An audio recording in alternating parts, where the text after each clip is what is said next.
ယောက်ျားလေးရဲ့အိမ်မက်ကကိုချစ်တဲ့သူကိုအပိုင်ရဖို့ပဲလေကျွန်တော်ကပိုင်ဆိုင်မိသားပါလို့ပြောလာတယ်နက်ခတ်သူ့အချိန်နဲ့ဘာတက်တာစိတ်နဲ့ကြည့်ရတော့ရှိနေတယ်ဒီချက်နဲ့ပေါ့နော်အခုတော့ပြီးတော့စိတ်ချရတာလည်းဖြစ်ပြီးအဲ့လိုဆောက်တက်ကပေါ့သူ့ညီမရဲ့ဘာပြောရဲလို့ဆိုတော့ကျွန်တော်မမလို့တော့တယောက်ကိုနေလိုက်ဝင်းချက်နဲ့တိုက်တဲ့တော့ပြောတာဘာလို့လဲဆိုရင်ဟုတ်ကဲ့ကျွန်တော်တို့ရောက်အခုလိုဒီချန်နယ်ကိုတတ်မှတ်ပြီးကျေးဇူးတင်ပါတယ်အဲ့တော့ကျွန်တော်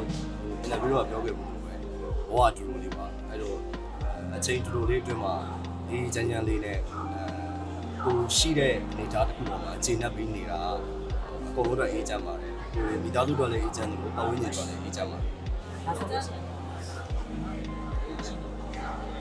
ဒီဆိုကျွန်တော်မလို့ကျွန်တော်ရလို့ဆုလာပေါ့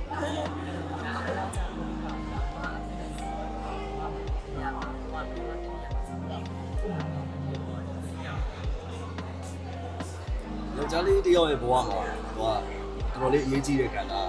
ကိုချင်းမြန်တို့ရဲ့မိန်းကလေးကိုအပိုင်ရောက်တယ်